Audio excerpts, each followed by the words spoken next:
Here are the top stories for today, August 17, 2021. President Rodrigo Duterte asks the Commission on Audit to stop flagging government agencies.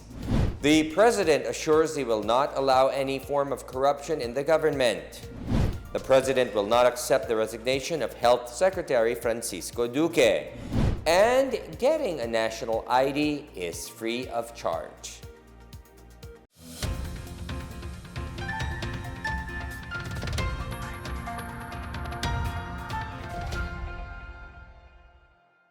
Good day, I'm William Theo. Welcome to the PNA Newsroom.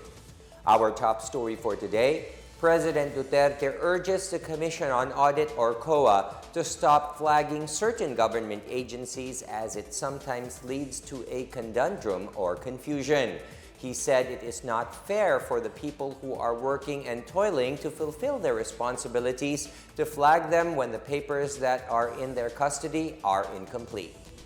Alam mo, itong DOH, pati itong task force, both agencies are responsible in the war against COVID. Ang Department of Health, yun sila yung punong-puno na kung mabili, at times madalian, emergency. There is no just space for them to maghintay pa ng requisition. And yet you know that when you flag, there is already a taint of corruption by perception.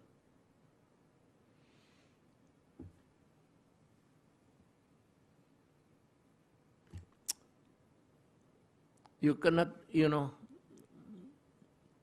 this COVID-19 will never be won by the way you are also behaving. Alam ninyo, emergency to. It is a matter of life or death. So you have to understand and give it a little elbow room to move. Make emergency purchase. The Department of Health maintains that the alleged deficiencies flagged by the Commission on Audit or COA have been mostly resolved. The DOH says that their department and operating units have already replied to the Commission on Audit and have submitted the required documents. It further explains that the reported unobligated allotment of 11.8 billion pesos last year is still available for use this year, and that the COA findings on unauthorized grants of meal allowances has also been settled. Meanwhile, Health Undersecretary Leopoldo Vega confirmed that the purchase of 4 high-end laptops has been put on hold. The DOH's Central Office Bids and Awards Committees earlier issued a request for the submission of the best and final offer for the 4 laptops and their accessories for 700,000 pesos. Vega said the procurement transaction was put on hold pending the result of further market study and prevailing market price for these laptops. President Rodrigo Duterte assures no money went into corruption as he defended the Department of Health over deficiencies on the disbursement of COVID-19 funds. In his talk to the people last night, President Duterte said the COA finding on the Department of Health doesn't automatically mean that the money had been stolen. He assured that he would not allow anyone from his cabinet members to steal money from taxpayers. Huwag kayong maniwala ng Ako mismo, Presidente, ako mismo nangako na I will protect you, people. It includes your money. Do you think papayag ako na may isa dito sa cabinet member magnakaw basket 1,000? You really think that I would allow it? Pag ano ang COA, magsabi lang siya deficiency na mga ganon. Hindi masabihin na deficiency na ninakaw mo yung pera. Deficiencies in producing the necessary documents to complete the story of imposible magnakaw ka ng 67.3. Amid the calls for Health Secretary Francisco Duque III to step down from his position, President Rodrigo Duterte said he will not accept his resignation. The president said Duque did nothing wrong. Alam ko gusto mo nang mag-resign, pero alam mo rin na tatanggihan kita. Ngayon, noon, you have attempted to resign twice. I expect you to say something to me up this way, mag-resign ka. Sabihin ko sa iyo, hindi. Wala ka namang ginawang masama. Bakit ka mag-resign? Kung hanapin nila dyan, kung mayroon silang makita, in the end, if you find that there is mga nawala dyan, mga 500 pesos, edi magdemanda kayo. Punta ng Supreme Court. The Supreme Court will be a fair arbiter of things. The Philippines has enough funds to buy more COVID-19 vaccines. This is the assurance given by President Duterte as he expressed his intention to buy more jabs from the United States. I am just asking America to give us more. Kung meron lang sila. I know that mauna kami. Or kami muna. We first before you. We understand it and we accept it. But if there is an excess of supply sa inyo, pakitulong naman dito sa bayan ko. We have the money. We buy. We do not ask. We have saved money for this event. President Rodrigo Duterte ordered Health Secretary Francisco Duque III to prioritize the compensation and other benefits of healthcare workers. This after some groups of medical professionals, particularly from private hospitals, have been complaining about the non-release of their special risk allowance and the removal of their other benefits. President Duterte earlier signed Administrative Order Number 42, which grants COVID-19 allowance of up to 5,000 pesos per month to private and public health workers with direct contact with COVID-19 patients. The government's Bayanihan 2 budget has allocated at least 15 billion pesos for the health workers' allowance and hazard pay. Stricter measures are being implemented in various local government units amid the threat of the more transmissible Delta variant of COVID-19. The details from Marita Muwahe. Some 4 more cases of the highly contagious Delta variant of the coronavirus have been detected in the Davao region. 2 cases were recorded in Davao Oriental, 1 in Davao del Norte, and 1 returning overseas Filipino with an address in Davao region. Their specimens were sent to Southern Philippines Medical Center and were tagged as recovered after finishing the prescribed isolation period. In Baguio City, authorities are locating the fellow passengers of a returning overseas Filipino in a sweeper bus as well as the close contacts of a school employee after both were confirmed to have been infected with the Delta variant. The returning overseas Filipino arrived in July, underwent a 14-day isolation in Manila, and was already tagged as recovered before going home in the city. The other Delta case is an employee of an English language school who tested positive for COVID-19 after a swab test on July 24. 10 of the more than 100 co-employees also tested positive, causing the city government to place the facility under hard lockdown for 10 days last month. And in South Cotabato, the provincial government is bracing for another surge of COVID-19 cases in the coming months. South Cotabato Governor Reynaldo Tamayo Jr. said he will convene the medical sector and other concerned stakeholders to formulate a new surge plan and containment measures. He said the COVID-19 cases in the province remain manageable, but the situation could worsen by early to mid-September. For the PNA Newsroom, I am Marita Muwahe. The House of Representatives is pushing for the expansion of the Philippine Genome Center in Visayas and Mindanao. Albay's 2nd District Representative Joey Salceda said the genome sequencing funding is one of the cheapest life-saving measures in the proposed Bayanihan 3 to combat the various COVID-19 variants. He said the Genome Center will cost around 100 million pesos, which will be covered by the Bayanihan 3. Salceda, who also co-chairs the House Economic Stimulus and Recovery Cluster, is pushing for the immediate passage of the Bayanihan 3 to realign any further funds for ayuda, medical assistance, cash for work, relief, and medical interventions, including genome sequencing.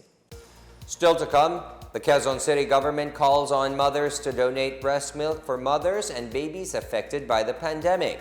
And the Commission on Elections taps experts to stop digital vote buying.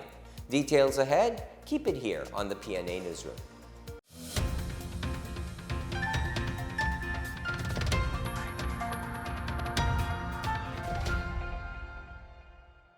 Ito ang Fast 5. Mayroon tayong 5 minuto para tanungin ang mga eksperto tungkol sa COVID-19. Hi everyone, I'm Dr. Ana Ong Lim and I'm with the DOH Technical Advisory Group. Anong mga sintomas ng COVID-19 ang pwede i-treat sa bahay? So napakagandang tanong. Ang mga mild symptoms, pinakakaraniwan pa rin siya sa mga nararamdaman ng mga taong nagpa-positive sa COVID-19. Kasama na dito yung lagnat, ubo, sipon, pananakit ng katawan, yung iba nagtatae. Pinaka-importante talaga is bantayan yung hirap sa paghinga kasi once sumumpong na yon, hindi na natin pwedeng sabihin mild and definitely kailangan na siguro na makita sa ospital o makita ng kanilang doktor. Paano natin malalaman kung pwede tayo mag-home isolation? Magandang mapag-usapan ng home isolation kasi lalo na ngayon, maraming mga taong nasa mga TTMFs or quarantine facilities or even sa hospital. And for as long as yung ating pamamahay ay may sariling lugar or isang silid na kung saan pwedeng mamalagi yung may sakit, and mas maganda rin sana na may sarili siyang magagamit na banyo. Ano naman ang pwede kong gawin kung meron akong lagnat? Ang lagnat ng COVID is not any different kumpara dun sa lagnat na nadala ng ibang sakit. Kino-consider natin na may lagnat ng isang tao pagka ang kanyang temperatura ay 37.5 pataas. Now, typically, kung meron tayong lagnat, iniinuman lang naman natin to ng paracetamol. Karaniwan, isang tableta tuwing ika-4 hanggang ika-6 na oras. Ano naman ang home treatment para sa sore throat?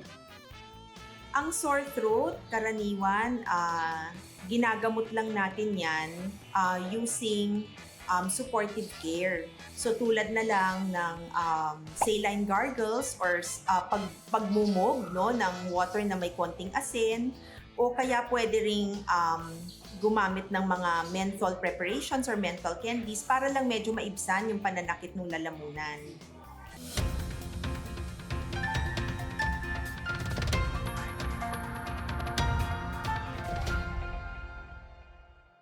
The Quezon City government called on lactating mothers to donate breast milk as the COVID-19 pandemic takes its toll on families. The city government donated 3 liters of pasteurized breast milk to Dr. Jose N. Rodriguez Memorial Hospital, also known as the Tala Hospital in Bagong Silang, Caloocan City on August 11. The donated breast milk will be primarily for infants whose mothers are COVID-19 patients and are in quarantine. The Quezon City Human Milk Bank said breastfeeding is a dilemma for mothers who are infected with COVID or mothers who gave birth with preterm babies and can't bond with their newborn. The Quezon City Health Department also gave 200 pieces of breast milk storage bags and 100 pieces of manual breast pumps. The Department of Health said breastfeeding and a nurturing mother-infant interaction helps prevent deadly infections and promotes the health and development of children. The World Health Organization also urged breastfeeding mothers to get vaccinated against COVID-19. The Education Ministry of the Bangsamoro Autonomous Region in Muslim Mindanao has started the construction of more modern schools this year. Minister Mohager Iqbal of the Ministry of Basic, Higher and Technical Education said Monday that 22 more units of 2-story, 10-classroom school buildings are set for completion across the region. 2 of the new school buildings will be for the BARMM Special Geographic Area in North Cotabato, 4 for Maguindanao, 3 for Lanao del Sur, 1 for Marawi City, 2 for Basilan, 1 for Lamitan City, 2 for Sulu, and 2 for Tawi-Tawi. Iqbal also said the selection of the school beneficiaries underwent thorough validation under the BARMM School-Based Assessment 2020 to 2021. He assured that no Bangsamoro should be left behind when it comes to education.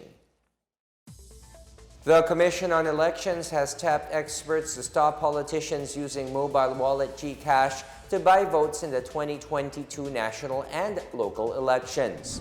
COMELEC Commissioner Rowena Guanzon said they have asked the help of financial experts to stop what is called techie vote buying. Guanzon said financial experts have told her that the digital vote buying can be traced by the Bangko Sentral ng Pilipinas. She said it would help the COMELEC if the public can help find a way to catch these politicians and prove that they used virtual means to buy votes. Guanzon warned the politicians who will tap the mobile wallet to lure voters to support them that they will be caught through the help of experts from the BSP. COMELEC spokesperson James Jimenez earlier said the poll body is wary of possible digital vote buying in the next year's elections. The Philippine Statistics Authority reminds the public once again that registering and getting the National Identification Card is free of charge. This following reports that some individuals and groups are charging fees to facilitate PHILSYS registration. In an advisory, the PSA reiterated that there is no fee for booking online appointments and capturing biometrics. The delivery of the Philippine Identification Card through the Philippine Post is likewise free. The PSA reminded the public to transact only with legitimate PRO workers. Everyone is encouraged to be vigilant against scams and report unauthorized PHILSYS transactions through hotline number 1388. Official information should be obtained from the PHILSYS website or Facebook page. Moving on to business, the Anti-Red Tape Authority hopes that the next leadership will continue the reforms in ease of doing business rolled out by the Duterte administration. ARTA Director General Jeremiah Belhica said the country needs champions who will continue the administration's plans for ease of doing business and further improve government services. Belhica said ARTA has laid out its architectural plan that aims to future-proof regulatory reforms. He added ARTA has launched several measures to improve services of government officers with the transacting public, such as the Philippine Good Regulatory Principles. The ARTA chief added the administration has accelerated the use of technology for government services through the Central Business Portal. The government aims CBP to be the primary end-to-end online registration platform for businesses.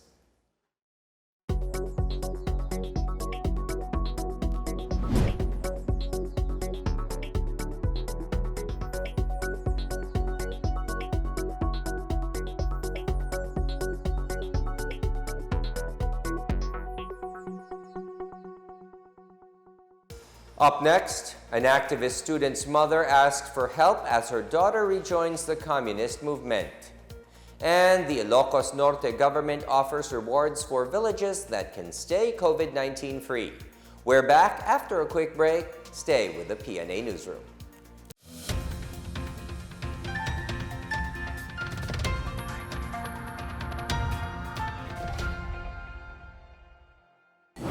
Ano naman ang warning signs ng paglala ng mga sintomas? Ang pinaka-importanting bantayan sa mga simptomas na lumalala na related to COVID-19 is really yung hirap sa paghinga. Pwede rin yun na rin na magdala nung confusion. Pwede rin yung mga simptomas tulad ng sobrang panghihina kasi halos hindi na makakain, hindi makainom. No? So yung mga ganong klaseng signs, kailangan siyang masubaybayan ng healthcare professional. Paano ko naman maiiwasang mahawaan ang mga kasama ko sa bahay? Pinaka-importante dun sa iisipin natin pag tayo nag-isolate is dapat talaga nakabukod tayo sa ibang tao. So, dun lang tayo sa ating silid, dun na tayo kakain, hindi na tayo lalabas hanggang makatapos ng 10 araw. Now, kung tayo naman ay nasa isang lugar na shared bathroom pa rin ang ating ginagamit, sana yung surfaces ng banyo tulad nung yung doorknobs, yung faucet, yung pinaka-surface ng lababo at saka yung pinag-upuan natin sa inidoro, pupunasan muna natin yan bago natin iwanan ng banyo para yung susunod na gagamit, hindi naman mahawaan ng ating mga secretions o yung mga tilamsik ng ating laway kung sakasakali naman ay tayo ang gumamit ng banyo. Sino po ang pwedeng kausapin kung may karagdagang mga tanong pa ako? Maraming resources sa ating mga communities at napakaraming health workers na handang tumulong. No? So unang-una na siguro doon yung ating mga BHERTs, no? Sila naman ay naabisuhan, o yung mga midwives or nurses sa ating community, even our local health center physicians, they're always ready to help us with our questions. Maraming salamat, Doc Ana. May mga paalala pa po ba kayo? Karamihan pa rin naman sa mga kababayan natin nagpa-positive for COVID ay nabibilang dun sa mild and asymptomatic category. So, mukha namang kaya, no? Most of the time, nababantayan itong ating mga kapamilya within the home. Ang importante lang, siguro, habang maaga, meron ng link to telemedicine o kaya nakausap natin yung ating mga barangay or community healthcare workers para kung sakasakalit medyo lumala yung lagay ng ating kapamilya ay nakaset up na kung anong susunod nating gagawin. Maraming salamat sa inyong lahat and mag-ingat po tayo. Bida Solusyon Plus laban sa COVID-19.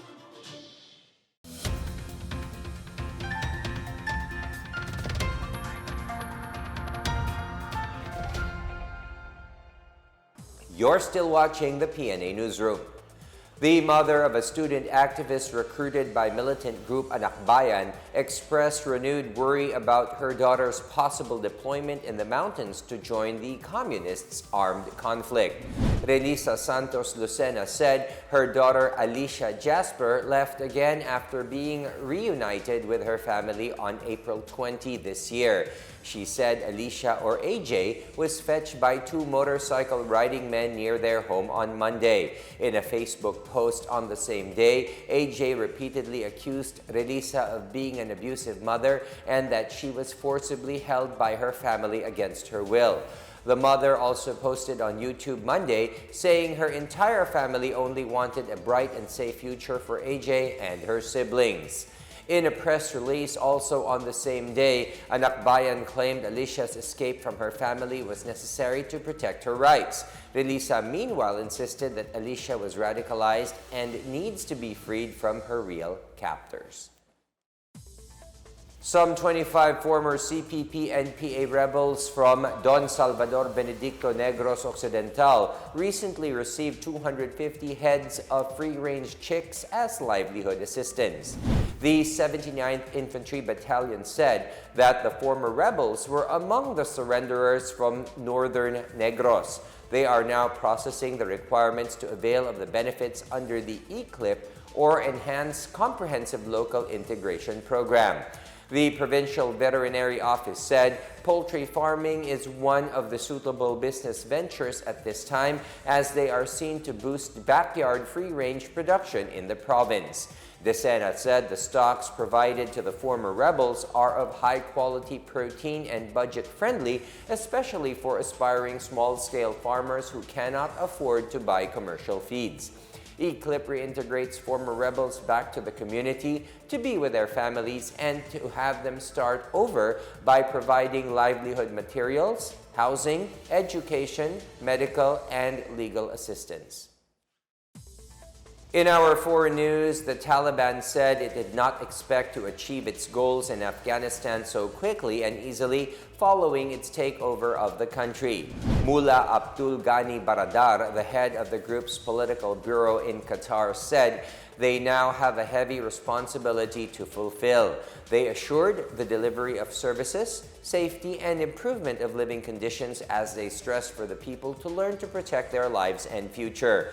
Taliban spokesperson Mohammed Naim meanwhile noted there is no danger to embassies, diplomatic missions, and foreign nationals, stressing that the Taliban will maintain security throughout the country. The development came after the Taliban made rapid military advances and took control of the country as Afghan government forces fled or surrendered. On the other hand, Afghan President Mohammad Ashraf Ghani left the country on Sunday night while the Taliban forces entered the capital of Kabul and took control of the presidential palace. Ghani confirmed on his Facebook page late Sunday that he has left the country, saying the move was to prevent bloodshed. He said the Taliban is now responsible for protecting the honor and wealth of the Afghan people, adding that he will continue to serve the nation. A delegation of the Taliban's military commission is present at the presidential palace to negotiate the transfer of power. Media reports said the group will soon declare the establishment of an Islamic Emirate of Afghanistan. The Ilocos Norte government will be rewarding villages that can stay COVID-19 free. The Barangay Incentivization Program will provide cash incentives to communities who could effectively manage and contain the further spread of the coronavirus. Cash awards for the village that can demonstrate the best practices against COVID-19 range from 30,000 to 120,000 pesos based on the color category of infection level in 1 month or from August 15 to September 15.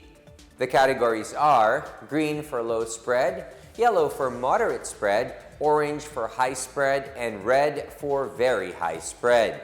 Majority of Ilocos Norte, except for the towns of Adams and Carasi, are under the strictest form of localized quarantine due to continuing upsurge of COVID-19 cases. Meanwhile, some netizens said while giving cash incentives is good, the money could be used instead to help lockdown families improve contact tracing or vaccination or resupply hospitals battling COVID-19. A bettor from Bulacan bagged the 48 million peso jackpot prize on Sunday night's Super Lotto 649 draw. The Philippine Charity Sweepstakes Office said the bettor guessed the winning combination 26, 24, 07, 12, 01, 09. The lucky ticket was purchased in San Jose del Monte City, Bulacan. To claim the check, the PCSO advised the bettor to go to its main office in Mandaluyong City, present 2 IDs, and bring the winning ticket. The 649 Super Lotto is drawn every Tuesday, Thursday, and Sunday. The selling of tickets for all PCSO games is suspended in Metro Manila from August 6 to August 20 during the ECQ.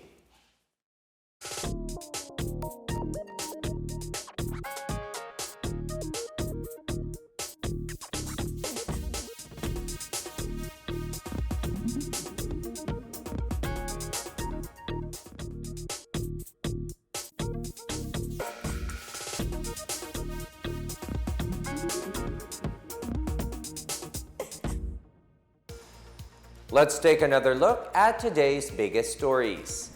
President Rodrigo Duterte asked the Commission on Audit to stop flagging government agencies.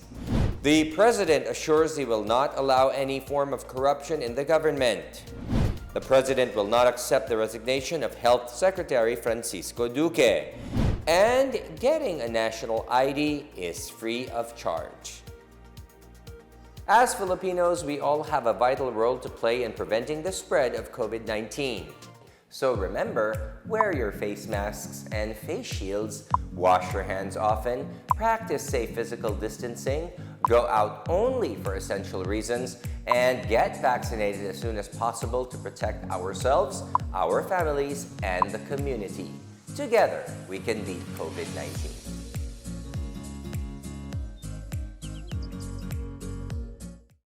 Thank you for watching another episode of the PNA Newsroom. For more news content, check our webpage or log on to the Philippines News Agency's Facebook and Twitter accounts. For more stories about the government and how it serves Filipinos, look for these hashtags in all of our social media platforms and websites. We are shown on the pages of the PCOO and its attached agencies. Also, watch us on television on PTV4 and IBC 13. And that's your daily dose of the biggest stories that you need to know. From the PNA Newsroom, we tell stories that inspire change. I am William Theo. Good day.